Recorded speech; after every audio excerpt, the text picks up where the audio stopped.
And towards the end, we'll talk a wee bit more specifically about what START does. But generally speaking, we are a therapeutic agency that works with all ages, from childhood right through to adulthood, individuals and families who've experienced sexual harm. So that's our day job. So just a wee bit about what we're going to leave you with today. We're going to give you some basic information on responding to disclosures of sexual abuse. Before I carry on this is being filmed, but we will send out the slides, so just as a reference point, so don't feel like you have to write everything down. Don't you hate that when you get right to the end and then they go, oh, we'll send you the slides? So I'm telling you now. We're going to kind of discuss a wee bit sexual abuse dynamics as they relate to disclosures specifically. We're not going to get into necessarily any kind of deep therapeutic content of how to then go on and handle that, because that's a whole another talk for another day. We're going to offer an opportunity to reflect on our own responses. We're going to provide an opportunity to ask questions at the end. This talk will require us to respect each other's opinions, ideas and privacy, and I'll talk a wee bit about the opinions and ideas in a moment. We're going to leave you with some information on where to go for further support, which is really what's crucial, hey? What do you do with it next? And as Sue has already spoken about, this will potentially hold some content that may be triggering for some.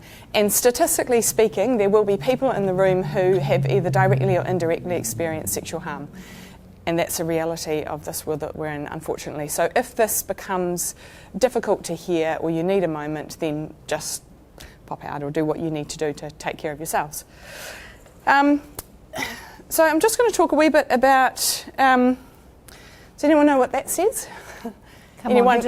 Any old school people? What was that? Close. It looks like it, doesn't it? It's actually wisdom and mercy is what that is. So that is my high school motto from a very, very, very long time ago, like a really long time ago now.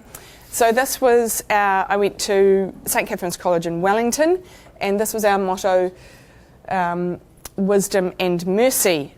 Actually, what the underlying motto was do as you're told, toe the line, don't get caught when you go down to the shops at lunchtime to meet the boys from St Patrick's. That was actually the motto. So I invite you to think about this. The reason that I'm saying this is that we all kind of have unspoken mottos, I suppose, that we live by or that our family culture has imbued us with. So that might be, what's your kind of family motto around arguments, around dealing with money, around... alcohol consumption, for instance. So we all kind of come with this already with this a set of values and opinions and beliefs and ideas to us as people, but also into the work that we do.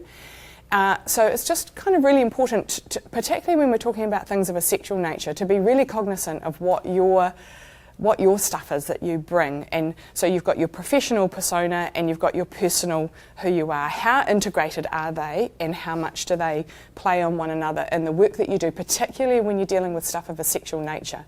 Because each one will come with their own experience or their own family values around that. And I think we get into trouble when we deny that we've got judgments that we make, because I think it's not about us bringing it into the room and putting it in front of the client, but it's in there anyway. So our job is about how do we hold it lightly and be aware of its influence, because we're all judgmental creatures. That's how we were made. Yeah. And so kind of, just affirming that again, it's around working out what is moving the stuff that's in my unconscious bias into my conscious bias. So that is about accepting that we do have certain biases or judgments in some areas, rather than trying to pretend that we don't, and actually but working with those and being consciously aware of what that bias is that we bring to our work. Asking ourselves those two really big questions: what's important to me and why is it important to me? This is particularly good questions to ask if you find yourself straying into the rescuer territory. What is important to me? Why is this important to me? So considering for ourselves how we see the world, what informs our worldview, what values and beliefs underpin your own construct of this particular work, and as I mentioned before, how integrated are your personal and professional beliefs and values? So on that note, we're just going to get you to do a wee exercise, a wee continuum exercise. I'm going to read you some scenarios, and you're going to head down to this end of the room if you think that this is concerning, if you believe it to be concerning. You're going to head down to this end of the room if you think it's not concerning at all, and you're going to be somewhere in here if you're not sure or you think it's a bit concerning, but okay? So concerning, not concerning, unsure. So, first one. Can I just ask a question? Yes. So concerning to us? Yeah. Okay. Yep. So you believe it's concerning. So not And don't overthink it. Just go. And don't kind of think, what is my professional answer here? But think about you yourselves as people. What concerns you? 2 15-year-olds engage in intercourse by mutual consent. 2 15-year-olds engage in intercourse by mutual consent. Concerning, not sure.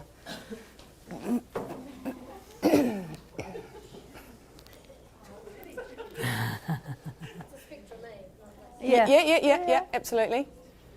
Yeah. Okay. Think about yourselves as 15-year-olds, what you were. Right, changing positions. Yeah. Yeah. Okay.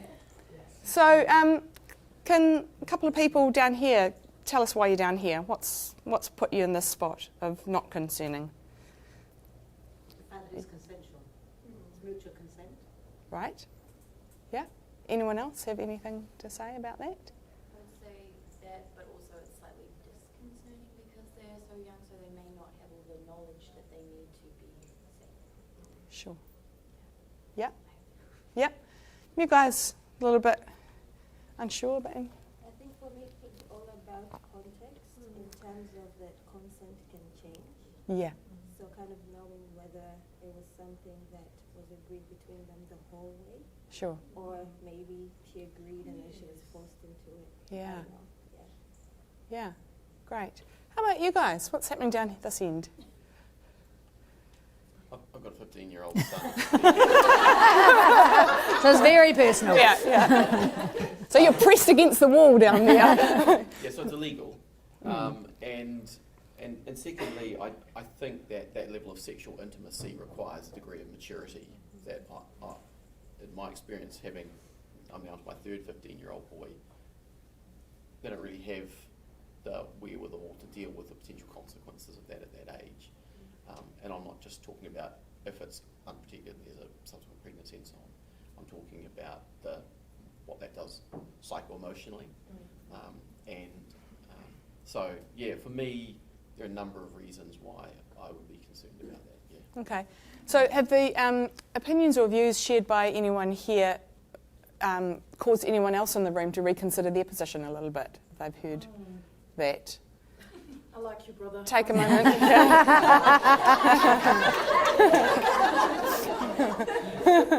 Yeah. Yeah. And, you know, I've had a 15-year-old daughter and I've got a 15-year-old daughter amongst those four, so that would place me in a different position too, potentially. Again, that's a great example of what informs our decision-making around this. You know, Sue's right, we've talked about it being a mutuality. By the same token, you're also right in that there's context. What's happening before? What's happening afterwards? What is the wider picture around this, and what are the implications of 2 15-year-olds having mutual consent? Yep, you know, the age of consent is 16. Yep. So, you know, if we're going technically, legally, then there's you know, potential fallout there. And so, and what happens if that relationship goes pear-shaped and one party decides that they're going to, you know, cause some tricky stuff to go on in regards to that. So there's a lot of stuff to consider. It's not always as black and white as we might imagine. And I think part of that is about, you know, we're not sitting on a moral high ground saying thou shan't, but it's about, again, that idea of integration between your own personal values and your role. because it may well be in your role, it's really important to point out that actually, there's a legal element to this. Like personally, you might think, whatever. Again, it's about just being aware and noticing the different values, the different mottos that are influencing our role at that moment. Yep. Cool. Okay. So a person takes a naked photo of their new date while they're having sex and posts it online. Concerning? Not concerning. Where's the consent, non-consent? This one. Well, it's suitably vague.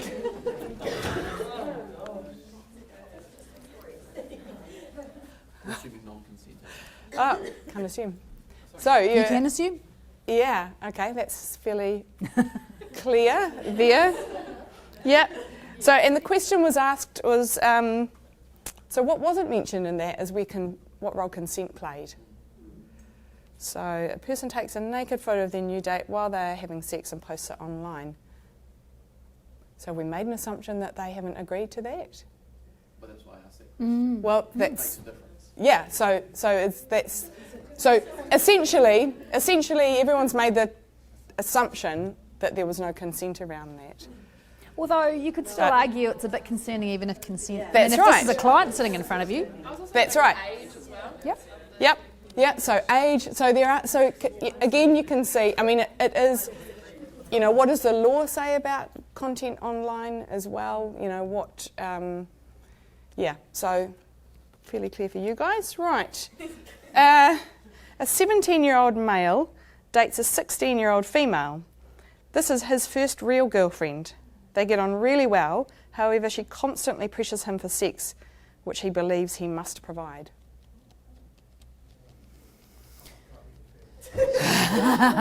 Not a lot of migration going on right now. Yeah. Okay. Wow. You're strong, bro. Okay, some thoughts from this side of the room. Matter if it's male or female, it's pressure. Yeah. Also concerning that he thinks that he must provide it. Why is that? Yeah. There's some unhealthy stuff going on. Yeah. So is that from his girlfriend, or is that kind of societal norms, or yep, what's going on there? What's that bigger picture? Yeah. How about you guys? What's happening here? I feel it's real hard for a decision that, I guess, with the pressures going on for the young fella, he doesn't want to upset the girlfriend with all the pressures he's feeling, and then also the legalities of it too. He can break the law, and then there's the repercussions going on if the relationship fails and he has sex with her, then that side of it too, that has to roll down. She's 16. Yeah, so there's no legal, no legal Yeah. repercussions. So I guess. Mm. So for me, I guess without knowing the amount of pressure is it just I'd really like you to have sex with me, which is a discussion that two consenting people can have. If it's I'm tying you down, I'm going to make you have sex with you, that's a very different story. But that's not the way I interpreted that. And so I think it's actually a healthy, to some extent, it's a healthy interaction. These are the kinds of discussions that young people have. And one may be more interested in moving forward in terms of having a sexual relationship than the other. And they may even try and persuade the other. But it's where it crosses that line into coercion rather than just I'm going to apply some kind of encouragement for this to happen. There's not enough information there to really know. Yeah. And what we've already discussed is what are the messages that he's internalised from the wider culture around expectations of his behaviour, and what are the messages that she's internalised about this situation. So. And it's his first relationship. Yeah. So he's still sort of navigating his own pathway Yep. on what's right for him. Yeah. And you notice, I think it said perception. Did it say perception of pressure? Pressure. Yeah, or pressure. He perceives because again, that's another key factor, isn't it? Is that there may not be pressure, but actually, even just being in a relationship, he's thinking, this is what I'm supposed to be doing here. So, a lot of those things can be a little bit more grey, and so this is, when we say sexual abuse, when we say sexual violence, when we say those things, we all think we know what we're talking about here. you know, and this exercise is about saying sometimes it's not so black and white, you know. The one thing I acknowledge in that is the first comment you said is they get on really well. And that needs to be taken into context as well, so I'm less clear on this one. Okay, so a Yeah, I started walking that way. Yeah. I just didn't make it that far. So a 17-year-old a person on a sports team is having sex with an 18-year-old coach. So a 17-year-old having sex with the 18-year-old on the sports team. See, So we he's like to moved give to you the Chile. curly ones, don't we? It's not. Is it like a school at school and they're a teacher, or is it like? Just it stands as it is. Just make Suitably vague one. 17-year-old person on a sports team having sex with an 18-year-old coach. Yeah, I don't think that's enough information to decide that their relationship is or isn't like okay. And I know there's the legality of 17 and 18, but they're only a year apart. Yeah. And so, in a personal, like for two people, that's I don't know. I just don't think it's just immediately bad, you know. Say more about where you. Implications of the dynamic of power. Yeah, you got it. Does the sports coach choose the team?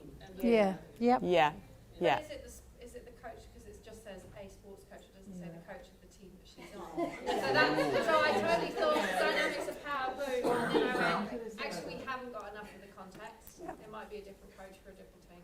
And perhaps they were actually in a relationship prior to joining the club, and just one of them happens to get appointed coach to a team. They might have been already in a relationship. But tell me a wee bit about what's happening for you down here. I don't know, I'm just thinking about the two people as opposed to that circumstance in particular, because that is temporary.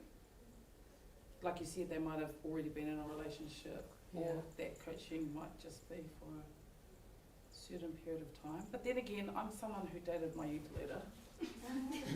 And when I was 15, someone that was 24, so... We did have that scenario. We had that exact scenario. Yeah. So where would you stand on that scenario now? She seems okay. Yeah. But the key here that Alice has pointed out, I think, is the power dynamic, potentially. So there's an imbalance of power. There's someone is in a position where they have got a degree of power over someone else, however small that may be. And bottom line is, what this is illustrating is that we don't rush in with our opinion. Yeah. You know, all this stuff is influencing us all the time. And if we rush into a young person with our opinion and say, this is the world according to me, how's that going to go? But what we're wanting to do is to open up the conversation and explore this stuff, and that's what our conversation is about today. Yeah. My wife was my Māori tutor at university and didn't stop her. Oh, all the stories are coming out now. You know this is being videoed. We'll have to blank out your face. Talk about coping with disclosures. How's everyone going? I think really that, I mean, it really illustrates beautifully how our own personal experience and values can influence our construct around the stuff with the people that we're working with, as Catherine has said. And if we move to that place of what our conscious bias is about that, then we're in a far healthier position to work with this. So grab a seat and we'll just move on.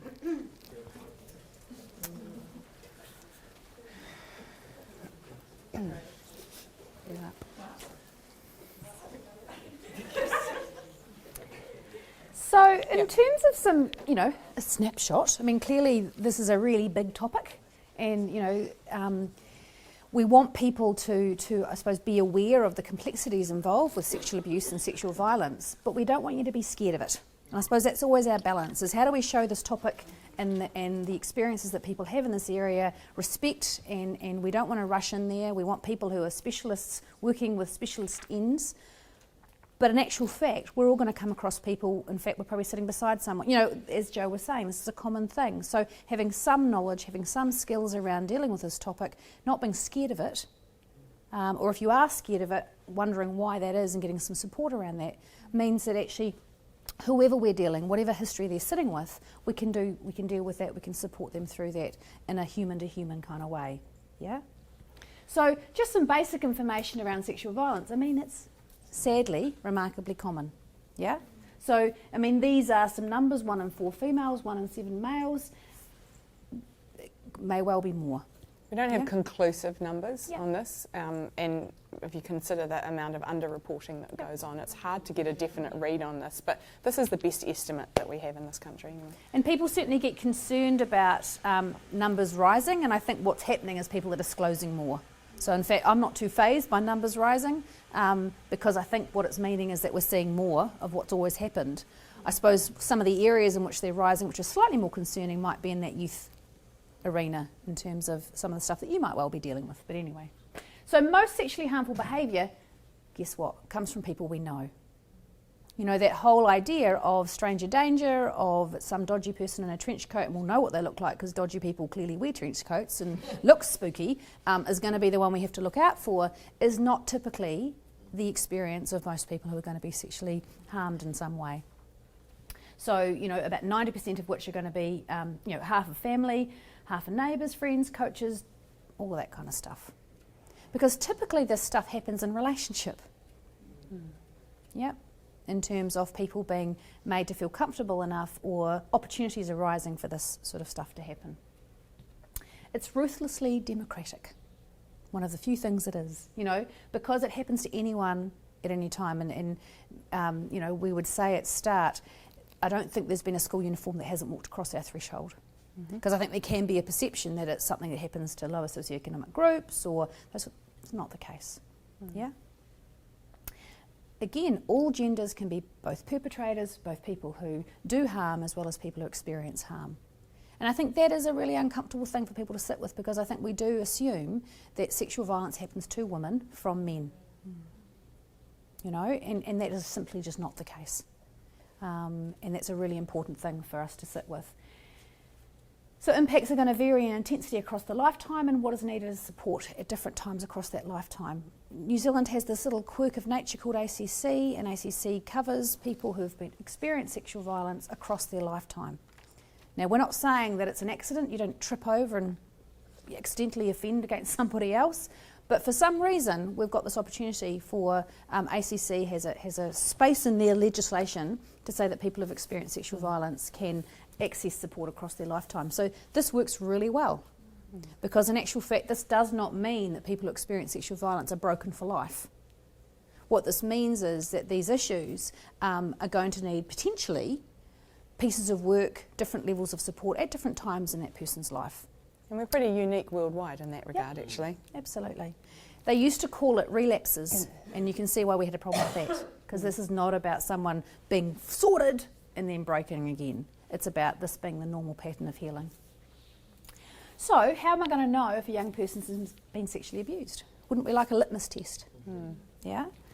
The truth is we're not going to, necessarily. Typically, this is something that happens in private. Yeah?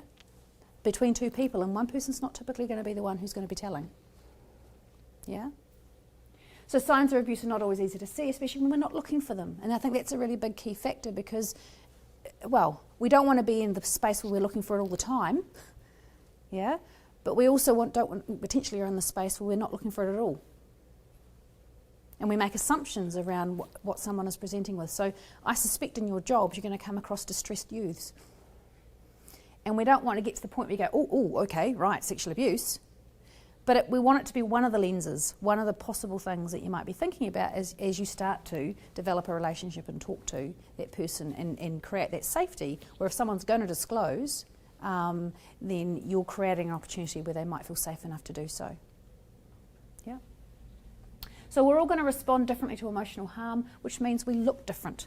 We look different if we have had the same experience.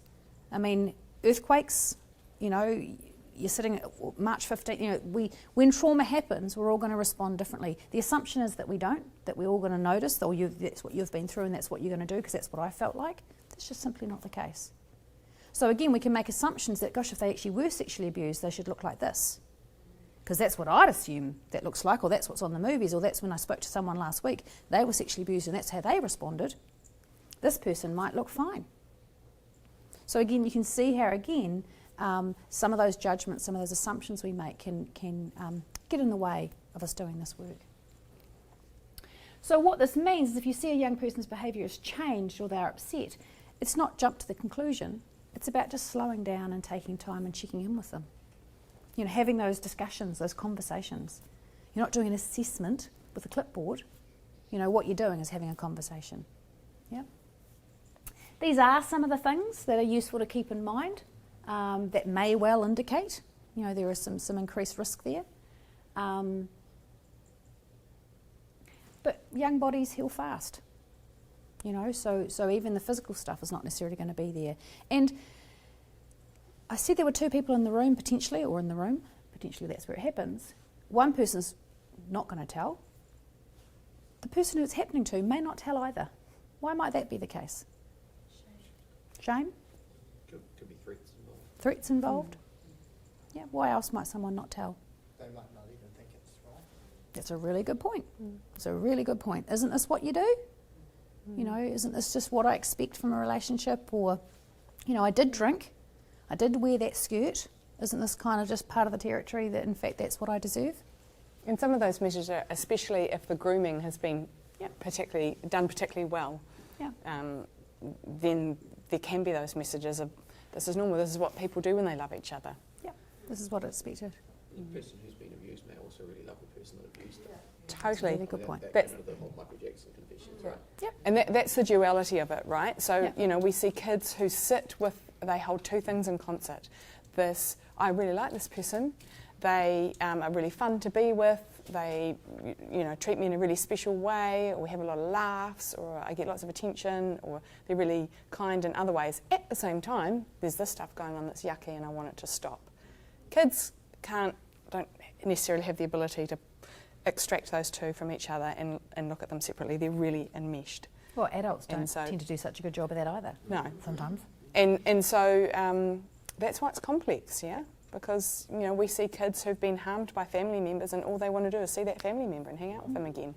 And to our adult mind we go, well, but that's, you know, they've got that strong enmeshment in other ways. And I think that's challenging because if you've already charged up the white horse and you're ready to go rearing in there to rescue the situation and say, right, let's get the bastard, and your client's going, no. Now, we don't stop at the no, and that's what we're going to talk about in terms of what our role is and what our responsibilities are around hearing this kind of information. But we have to pay attention to the no. You know, because what is behind that? Is it about fear? Is it about, actually, I love this person, I don't want to break up the family, I don't want to, you know, get outed by my friends and kind of rejected. So there's a whole lot of stuff that, again, isn't a reason to stop, but it's a reason to slow down and potentially try and take that person with you in terms of this journey around what's going next. Yeah. Yeah? Yeah. Cool. So if you're worried, how can you bring it up? So we talk about in our work drop and run, or stay, otherwise known as noticing and wondering out loud. So so that's those kind of questions, those naive inquirer questions that you might pose, like, you know, I noticed that you seem, you know, quite a lot more down lately, and I'm just wondering what that's about. Full stop. So no comma and then blah, blah, blah, blah, on the end of it, full stop. You put a full stop and you just leave it in that space. They may choose to pick that up, they may not. But if you do that on a regular basis, then the message that they get over time is you see me and you hear me. You're noticing what's going on for me, and you might be a safe person that I can disclose to. A wee word about trust. We talk about being someone that people can trust. The difficulty in terms of dynamics where there's been sexual abuse is that very often the person that they trusted is the one who's harmed them. And so what that means for us is that we have to be really careful around kind of saying you can trust us, because they've had that message before, and the person that they believe that from is the one that has hurt them. They're right to not trust you. They ought to not trust you. That would be a really wise thing to do. That would be wise for them to take their time and build up a more of a picture before they can really trust you. So we have this thing about being askable and tellable about it all. So not just the big stuff, but the little stuff. So that, you know, kids and young people can ask you anything they want. They can feel free and safe to do that, and they can tell you things as well. And that's a safe place to be able to do that. So that kind of drop and run works really well over time, just doing lots of that. Hey, I'm wondering what this is about. And being interested in them as a person, because I think, as you were saying, it's about relationship. And if you are a person who's in their life and shows care for them as a whole person, they may never tell you actually, but if they have a safe experience with you, they may tell the next person. So, it's incredibly important to think that whatever role you have, just being a safe person, now whether they experience you as safe, as Joe was saying, is a bit of a work in progress, but being a safe, set of hands, a safe, place to talk, a safe space to be, is giving that person an experience that actually people can care. Yeah, consistently, being predictable and consistent in your boundaries and your responses. If you're getting lots of I don't know responses, and that's someone who's really defended, they're working really hard to protect themselves and their territory. Often kids or young people, actually people who have been traumatised, because remember, the person who's sitting in front of you, the recent thing might be something that happened at a party on the weekend. But quite often they might sit with, as you were saying, previous trauma.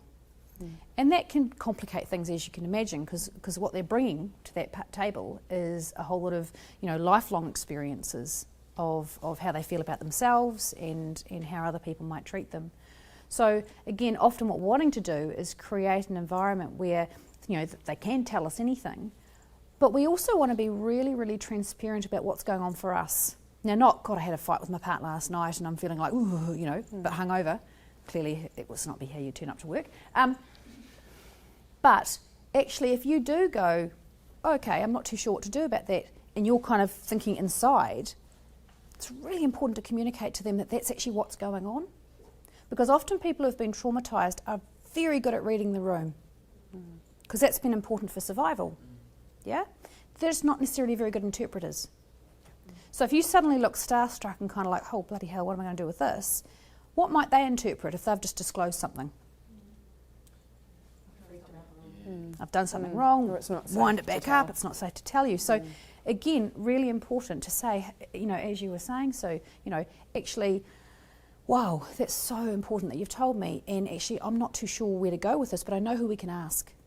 So whether it's around disclosure or whatever, it's just letting them know what process is going on for you, because they'll be reading you, don't you doubt, for a moment. Yeah. Cool. Okay, so a wee bit more about that, your response. Don't panic, don't do nothing. So we kind of, we have to strike the middle ground somewhere between overreacting and underreacting, yeah?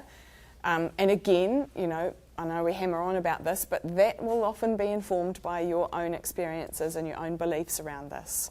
I've had plenty of teachers who I've spoken to who've kind of rung and said, hey, I'm a little bit curious about this, but yeah, didn't seem like much. And they tell me, and I think, that probably needs looking at, but for them, they're like, oh yeah, kids are kids, or whatever, boys will be boys, that Or kind of they've thing. told me that they won't keep coming to see me if I do anything about it. Yeah. So this is a taonga that you've been entrusted. If a young person reaches the stage where they're safe enough to disclose to you, that is a gift. That is an absolute gift. And so it's really important that you trust it, that you receive it as that gift that they have given you. But it's not your gift to keep. Yeah. So we'll get to that. So stay calm and emotionally connected. On Sue's thing about staying calm, being able to kind of do some of that stuff of like, wow, that thanks, you're really brave, and that must be really tough. I can't imagine how hard that's been for you, kind of thing. Just be emotionally connected.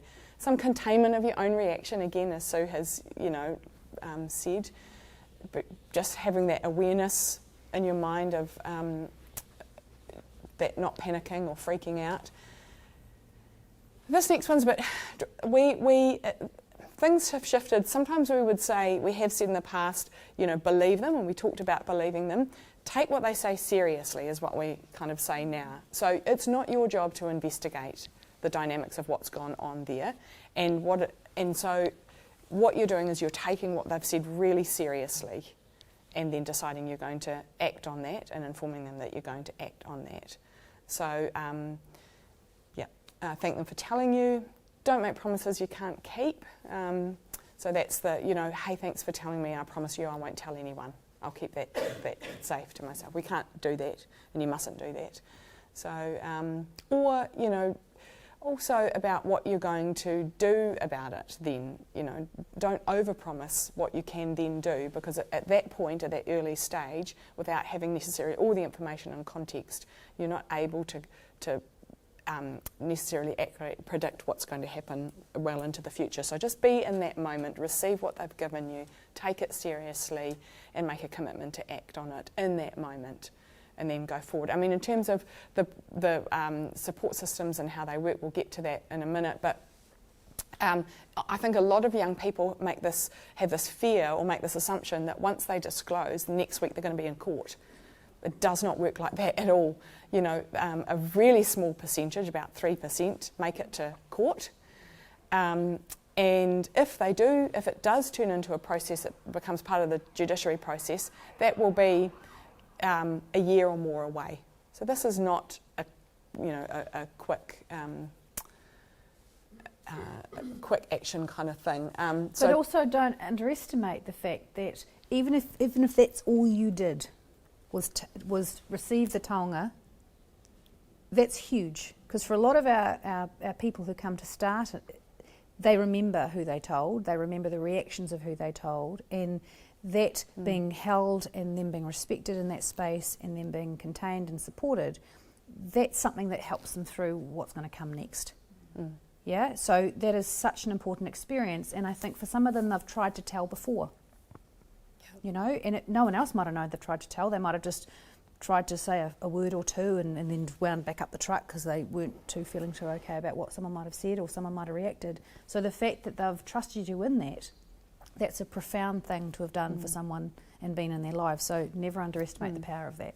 And they actually may only tell you a portion. Yep. So it's really common for people to disclose a portion and then at a later stage disclose more of what's happened. And so sometimes what can happen, and we've seen this occur, where someone's disclosed a portion and then they add more to it later, it can seem as though that original disclosure is not believable, or that they've changed their story, or that it's really common for people to kind of give a wee bit in that initial kind of, and then when that's handled well and they feel brave and they're supported, then they might tell more of the story or the more fulsome story. So consider immediate safety. We know about that.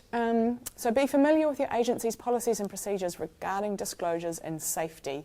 And we're going to talk in the next slide a wee bit about policy. So know what your agency's policy is on this, and if they don't have one, they ought to. Know what the law says and what your... I'm just going to skip down a bit. So in line with that, there's the Code of Ethics and Practice Standards for whatever governing body that you're a part of. Know what the law says and what your responsibility is. This is the kind of thorny issue of non-mandatory and mandatory reporting that we have in this country. It's a tricky one. So technically we don't have mandatory reporting yet. I don't know whether that'll ever emerge. But we are in a position where if you are receiving funding from the likes of MSD, OT, then you've got a responsibility in that. And so whilst there's not technically mandatory reporting, so if a neighbour finds out something about their neighbour's kid, they don't technically have to report that.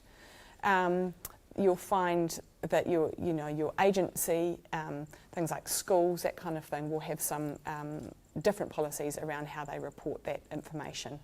So it is a tricky one. And that's there's a lot to unpack there. That could be a discussion for another time around how we sit with mandatory reporting. But you as professionals have an obligation to report what comes up. And supervision, making sure that you're getting really, really good supervision. If you've just had a disclosure and you're kind of sitting with the weight of that, and once you've acted and done what you need to do to keep that person safe, it's really important that you seek some supervision then and have a debrief fairly quickly. And again, keeping in mind some of those examples we gave before, this is grey, right? This is a grey area. And so, you know, if you have got two 15-year-olds engaging in sex, or you have got a 16-year-old who was raped at a party, but is telling you, I don't want to do anything. You know, these are murky areas because, in fact, well, if it's an 18-year-old, you actually can't, who are you going to report it to? You can't report it to the police. So, you know, these are areas that supervision, this is not something to kind of catch up with over the end and have a debrief. This is often something, or even giving us a call, that if you're going, I don't actually know what I'm supposed to do. This is not the kind of stuff you want to sit with on your own. Yeah, this is stuff you want to actually be able to debrief and check out with and clarify, so you come to a position, again, with the client about what's going to happen next. In terms of, Go back to one of the things that you said, Joe, which you is don't make promises that you can't keep. And I've been in like two situations. One where I've said, look, I need you to know that if you share certain things with me, I'm going to have to share them with other people. And then they've said, oh, I don't want to talk about it. And so the door closes. I've come to the point now, and I'm interested to know what your perspectives on it, where I do actually say, whatever we talk about stays between us. I won't share it with anyone else without your consent. And that's now the approach that I've taken, but it sounds like what you're saying is that's the wrong approach to take. So I think it's somewhere in between. Yeah, it is a wee bit somewhere in between. You know, if a 10-year-old comes to you and says, you know, my auntie is sexually abusing me, you can't hold that. You can't keep that yourself. You have to do something about that. So, so the somewhere in between might be, hey, what we talk about is private, and I'm really good at keeping things private. The only stuff I don't tend to keep private is if I'm worried about your safety. And if I was worried about your safety, then you and I would come up with a plan.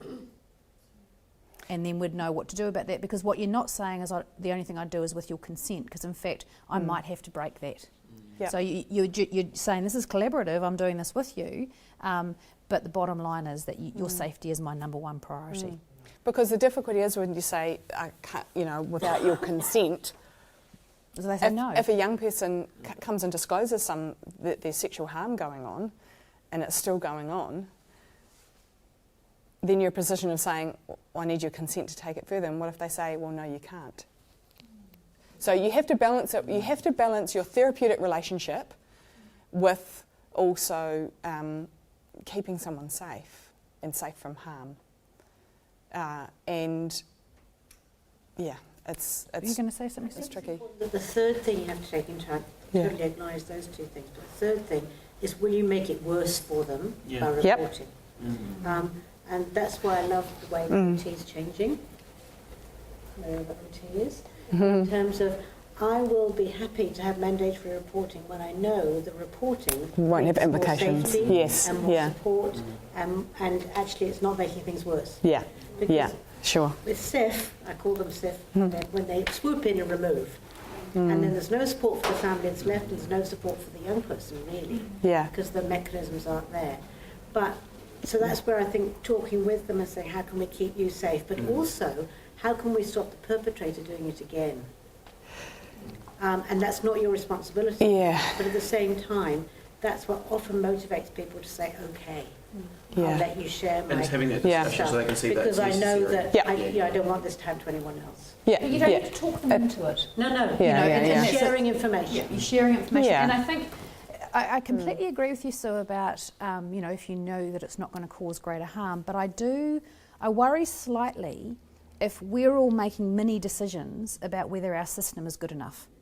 Does that make sense? So and I know that's not quite what you were saying. Your point was, it's an ethical decision. You've got to talk to someone else. You've got to talk to someone else. Exactly. And that's anonymous. Yeah, because what we're wanting to say is this is too big a secret to sit with yourself. And if we've got an experience that OT is going to be useless and they're not going to help and and that might be our experience, or it might be even the person's experience, that's one piece of data, one piece of information. So we've got to bring it to the table in terms of our decision making, but I think that we have a system.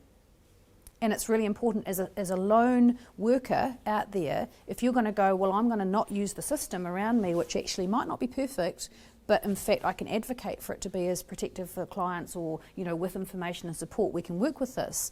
That's quite a risky position to put yourself in. So it's not doing anything in isolation. Yeah? And it might be part of that ensuring that someone is not continuing to harm you is around having a conversation, a supported conversation with you, with a good adult in your family, a good adult in your circle. So if mum's partner has been harming you, then we need to get mum in and have a conversation with her, because that's part of keeping you safe, is that But also youth workers going to get mum and need support to do that. Yes. Yeah. Yes. And I think the other part of that can be if part of their motivation is to not tell or not want it to go further, is they don't want the person to get in trouble, having that piece of information that actually there are some really effective ways to support people not to do this anymore. So STOP and agencies like STOP, that's their day job, and there is really good evidence to suggest that if people are given support around those kinds of behaviours and learning other ways to be, then actually they may not go on to harm anybody else. So it's not always about punishment. Sometimes it's about actually how do we create health in that system. Yep, and when it's, I've had lots of instances where it's a child or a young person of the same age. Part of the conversations with the adults in that person's life are like, part of us taking this further means that the young person who's doing the harm is going to get the help that they need to stop this harmful behaviour, and that they're going to learn some things from that as well. So it's really important that we are looking at both sides of, looking contextually at what's going on for that young person that's doing the harm. So in terms of considering policy, developing policy around this in your agency, this sort of first group is taken from Child Matters, and you can find that information on their website. You don't need to reinvent the wheel. You can actually look at what other people have got, talk to other people and have a look at what they've got. Child Matters would talk about having things in your policy around some clearly defined requirements to keep children and staff safe, clear ways of identifying concerns, appropriate procedures should a concern arise, guidelines for reporting and recording concerns, safe working practices and agreed staff behaviours. And we would also look at, does that policy include definitions of abuse? What is some workforce training that needs to be done around with your staff around this? And then what to do after the fact. So what happens post-disclosure. And if you're wondering, and if this happens tomorrow or it just happened yesterday and you think, God, we haven't had the training yet, you're on safe ground if you write it down. Yeah? So if you are the first person that someone has disclosed to, then it's not saying, hey, look, can you just repeat that? I'm writing this down, because we want to be present with them, obviously, in that moment. But as soon as is okay, and as soon as you're assured immediate safety, it is about as much as you possibly can, word for word, and I mean word for word, because if you end up being called on by the police to kind of give evidence around being the first person to receive that disclosure, as much verbatim, as much as you can remember. And if you don't know, dot it, in terms of, what you remember that young person said. And I'm not saying that to make you, ooh, but it's just really important because, as Jo was saying, very few of these cases do go to court. But in fact, many of them are investigated and they're investigated well. And so your piece of the puzzle might be a really important piece of that puzzle. So I don't know what your workplaces have policies around note-taking, but this will be one moment where you take a moment and you write very detailed notes about what just happened and what the plan was and what you were doing about it. Cool. Yep. So in terms of other supports, so you can give us a call. So we offer counselling, consultations.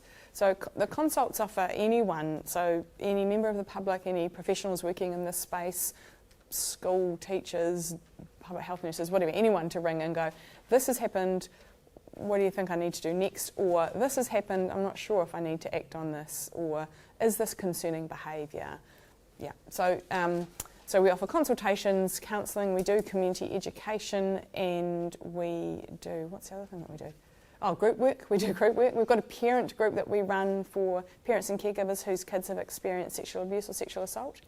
And you don't have to be a client of STARTS to, your child doesn't have to be a client of STARTS for the parents to come to that. What else do we do? Community education. We probably make a lot of noise for a little small organisation. Yeah. Anyway, so give us a call. So SASC is the Sexual Assault Support Service Canterbury. Yeah, yes, didn't stumble over that. And that's through Aviva, and they work from what age? 18? 18. 18 upwards. So if someone has experienced a sexual assault or has come to that place of kind of remembering or re-experiencing sexual abuse, they can get in touch with SASC, who can support them and help guide them through the next processes.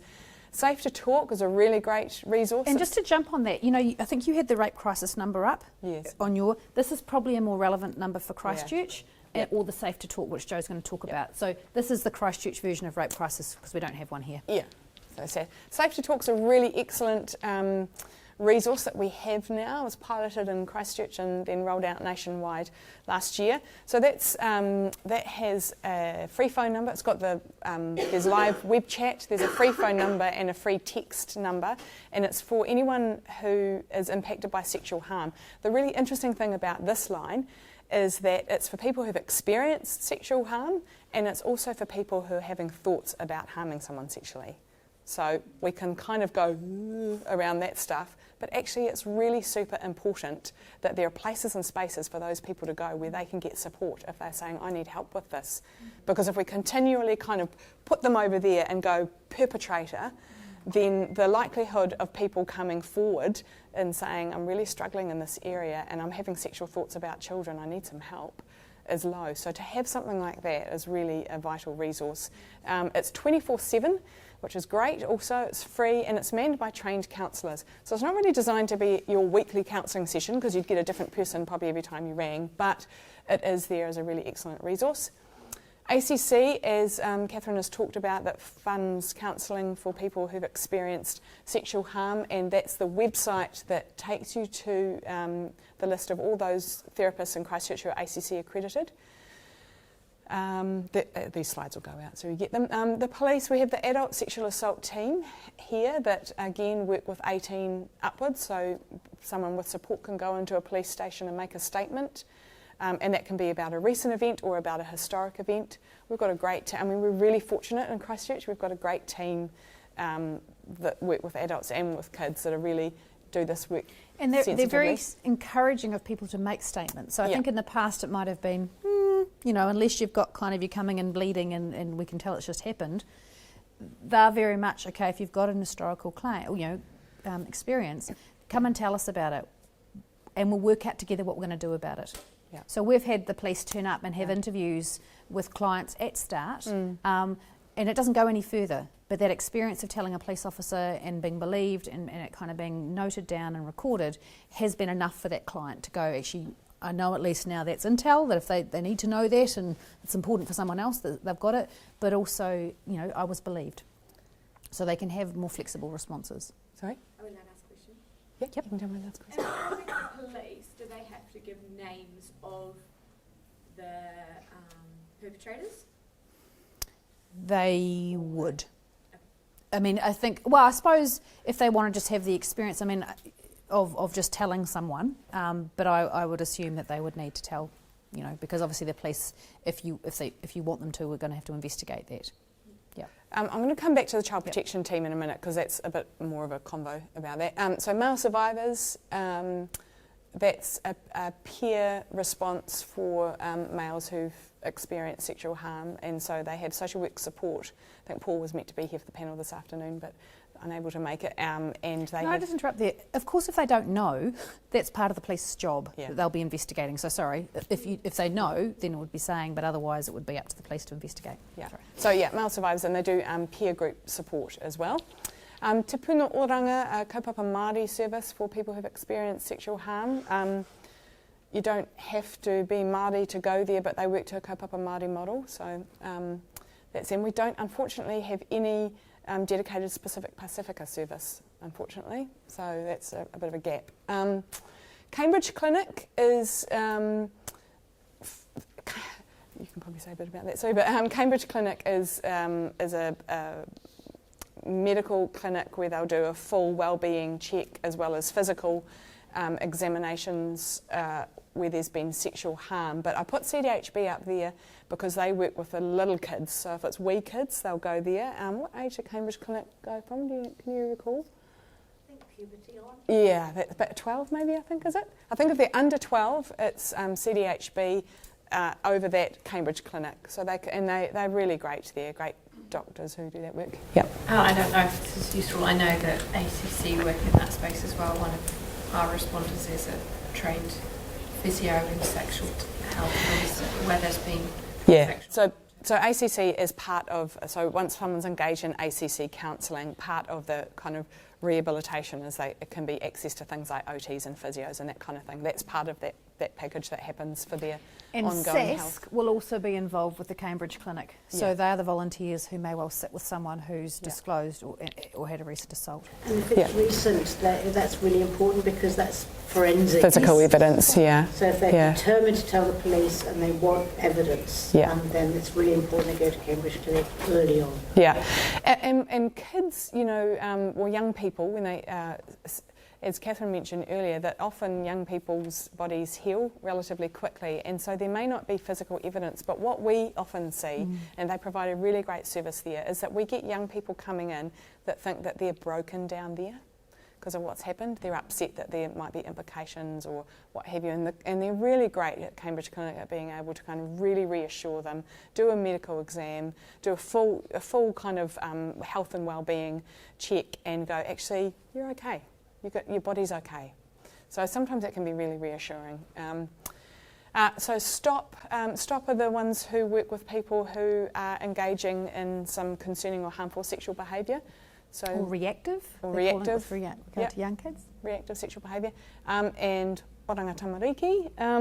So the way that works, generally speaking, is that someone can put a call through to OT, and they'll gather some initial information, and they'll do a scoping, so they might come out and talk to a child or a young person to get a bit of a gauge of how much they'll say or what they'll say, and they'll make a bit of a decision whether it goes to the child protection team, or people can ring the child protection team directly as well. So the child protection team is a joint team of police and oranga tamariki.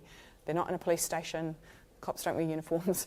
They are in their own dedicated premises, and that's where they do what they call the evidential interviews. So that's where they'll get children and young people up to 18 and they'll do where they'll give it in a statement that's recorded.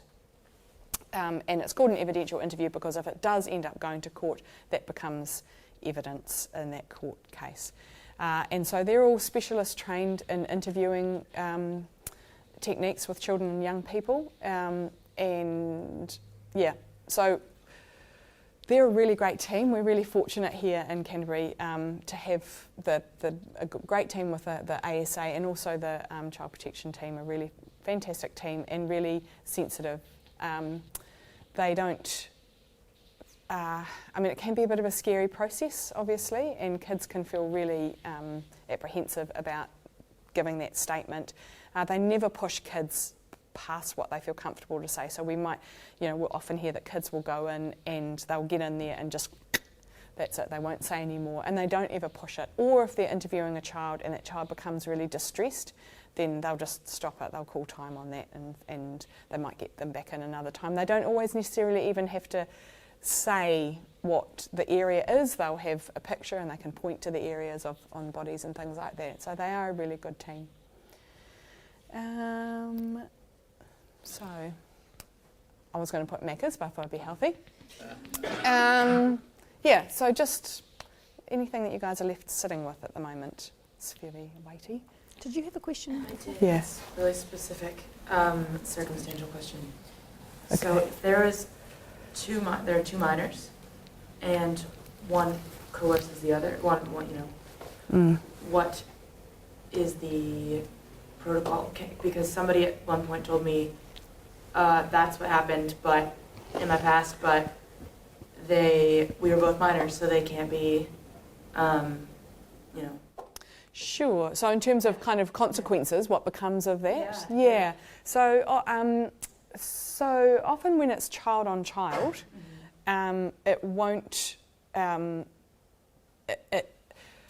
There's a raft of things that can be done. So depending on the severity or the nature of what has gone on, it might be that stop, get in and do a bit of low-level educative work with the family or the school for the child who has engaged in that concerning sexual behaviour. And they're no longer a child, and it was time past, but it's concerning at this point because they're an adult out in the world that probably never had help with their problem.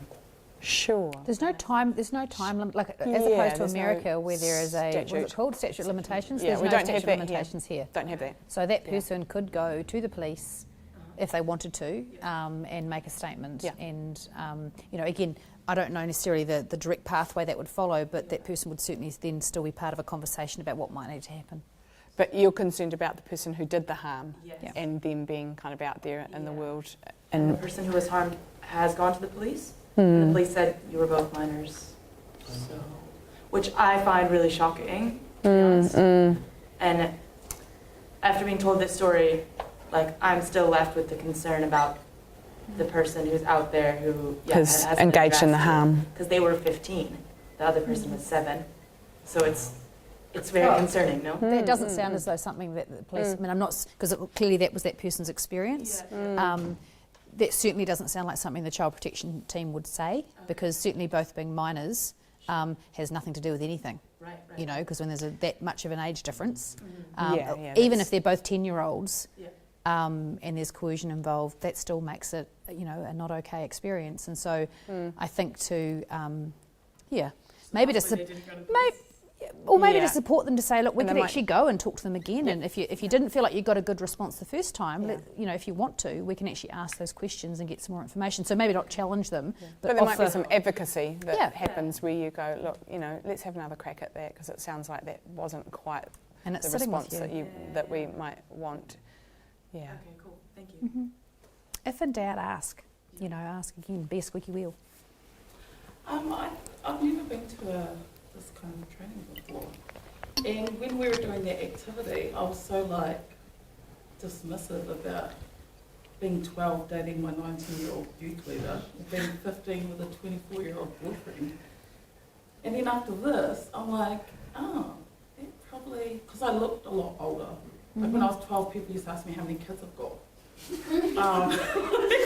So I feel like I've just so normalised that as acceptable because I looked older and I was more mature and blah, blah, blah. Yeah. And I think that's what I'm walking away with, that actually... Maybe that wasn't okay. Or maybe there was something about that was... Like it doesn't really matter how mature I was or if I look 35.